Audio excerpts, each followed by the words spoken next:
இன்னைக்கு என்ன டாபிக்ன்னு பார்த்தீங்கன்னா, இந்த நான்வெஜ் லிஸ்ட்லேருந்தே நகர்த்தி வைக்க முடியாத ஒன் ஆஃப் த டிஷ் அப்படின்னு பார்த்தீங்கன்னா, அது இந்த சிக்கன் 65 தான்.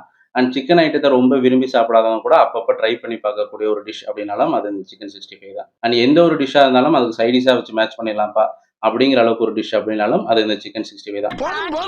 லிஸ்ட் பெருசா போய்கிட்டு இருக்கு. இப்படிப்பட்ட ஃபேமஸான எல்லாருக்கும் புடிச்ச டிஷ்க்கு எதுக்காக இந்த நேம் வந்துச்சுன்னு கேட்டீங்கன்னா, ரொம்ப பேருக்கு தெரியாது. ஸ்டில் அது ஒரு மிஸ்ட்ரியா தான் இருக்கு. அண்ட் ரொம்ப பேரால நம்பப்படக்கூடிய ஒரு சில காமனான மித் அப்படின்னு பார்த்தீங்கன்னா, இந்த டிஷ்ஷுக்கு வந்து 65 நாள் ஆன கோழி யூஸ் பண்ணுவாங்க. ஸோ அதனால தான் இதுக்கு இந்த நேம் வந்துச்சு அப்படின்னும். ஆனா அந்த மெனு கார்ட்ல 65வது சீரியல் நம்பர்ல இந்த டிஷ் இருக்கும். ஸோ அதனால இதுக்கு இந்த நேம் வந்துச்சுன்னு சொல்லிட்டு நெறைய ரீசன்ஸ் சொல்லுவாங்க. அண்ட் என்கிட்ட என் ஃப்ரெண்ட் சின்ன வயசுல சொன்ன ஒரு ரீசன் அப்படின்னு பார்த்தீங்கன்னா, அப்பல்லாம் இன்னைக்கு கிடைக்கிற மாரி சிக்கன் 65 எல்லா ஹோட்டல்லயும்லாம் கிடைக்கல. ரொம்ப ஒரு பெரிய ஹோட்டல் அண்ட் அதுவுமே ரொம்ப ரேரா தான் கிடைச்சுச்சு. ஸோ அப்ப அவன் என்ன சொன்னான்னா, இது வந்து ஒரு இம்போர்ட்டட் வகையான சிக்கன்.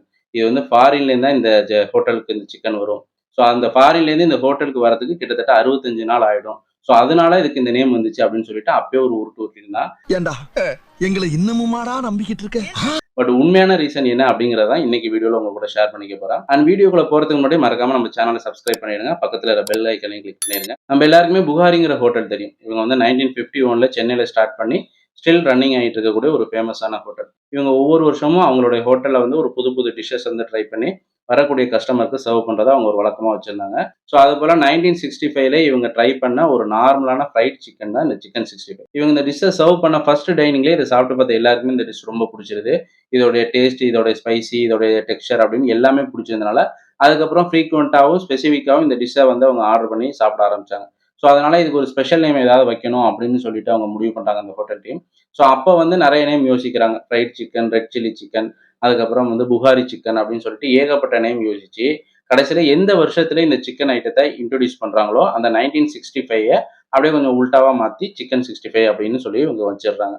ஆனா அதுக்கப்புறமாவும் இவங்க சிக்கன் 78, 82, 90, அதுக்கப்புறம் மட்டன் 90, அப்புறம் ஃபிஷ் 90, 82 அப்படின்னு சொல்லிட்டு ஏகப்பட்ட டிஷ்ஷஸ்லாம் வந்து அவங்க ட்ரை பண்ணி சர்வ் பண்ணியிருந்தாலும் அதெல்லாம் அந்த அளவுக்கு பெரிய அளவில் ஹிட் ஆகல. இந்த சிக்கன் 65 வந்து இந்த அளவுக்கு ஃபேமஸ் ஆகுறதுக்கு இதோடைய ஸ்பைசி, அதுக்கப்புறம் இதோடைய டேஸ்ட் மட்டும் ரீசன் கிடையாது. இதுல அவங்க செஞ்ச ஒரு சின்ன சேஞ்சினால தான் அது இந்த அளவுக்கு ஃபேமஸ் ஆகி எல்லா இடத்துலையுமே ரீச் ஆனிச்சு. அது என்னன்னு பார்த்தீங்கன்னா, அதோடைய அந்த போன்லெஸ் ஸ்ட்ரக்சர் தான். இவங்க இனிஷியலா ஃபர்ஸ்ட் அந்த டிஷ்ஷை வந்து இன்ட்ரோடியூஸ் பண்ணப்ப, அவங்க வந்து ஒரு போன் உள்ள சிக்கன் 65 தான் அவங்க வந்து குடுத்தாங்க. பட் என்னதான் அது வந்து ஸ்பைசியாவும், டேஸ்ட்டாவும் இருந்தாலும், அது வந்து ஒரு சிக்கன் பக்கோடா அப்படிங்கிற மாரியான ஒரு இமேஜ தான் குடுத்துச்சு. ஒரு பெரிய ஹோட்டல்ல வந்து ஒரு சிக்கன் பக்கோடா அப்படிங்கிற மாரியான ஒரு இமேஜ்லேருந்து அத ரிமூவ் பண்ணணுங்கிறதுக்காக, அவங்க அந்த டிஷ்லேருந்து அந்த போன மட்டும் எடுத்துட்டாங்க. அந்த போன அவங்க ரிமூவ் பண்ணதுக்கப்புறம், அந்த டிஷ் வந்து ஒரு ஸ்பெஷல் டிஷ்ஷாவும், அந்த ஹோட்டல்ல மட்டும் தான் அந்த டிஷ் கிடைக்கும் அப்படிங்கிற மாரியான ஒரு இமேஜ் குடுத்துச்சு. அது மட்டும் இல்லாம அப்ப இருந்த சிக்கன் டிஷ்லாம் பார்த்தீங்க அப்படின்னா, மெஜாரிட்டியா உள்ள டிஷ் எல்லாமே பார்த்தீங்கன்னா, போன் உள்ளதாவும், இன்னொன்னு கிரேவி ஐட்டமாவும் தான் இருந்துச்சு. சிக்கன் டிக்கா, கபாப் இந்த மாரி அரேபியன் ஃபுட் ஐட்டம்லாம் அப்பயும் இருந்தாலும், அது அந்த அளவுக்கு எல்லாரும் விரும்பி சாப்பிடக்கூடிய ஃபுட் ஐட்டமா இல்ல. அண்ட் எல்லா ஹோட்டல்லயுமே கிடைக்கல.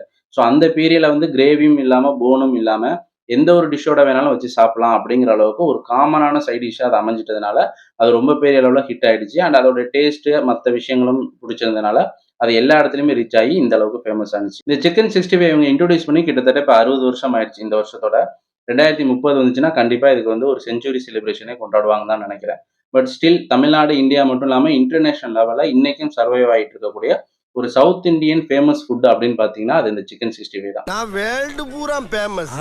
அந்த சிக்கன் 65க்கு ஏன் இந்த நேம் வந்துச்சுன்னு கேட்கிற உங்க ஃப்ரெண்டுக்கு இந்த வீடியோ மறக்காம ஷேர் பண்ணுங்க. அண்ட் உங்களுக்கு பர்சனலா எந்த அளவுக்கு சிக்கன் 65 பிடிக்கும் அப்படிங்கிறத கீழ கமெண்ட் பண்ணுங்க. வேற ஒரு கண்டென்ட்ல சீக்கிரம் வந்து உங்கள பார்க்குறேன். And stay tune. பாய்.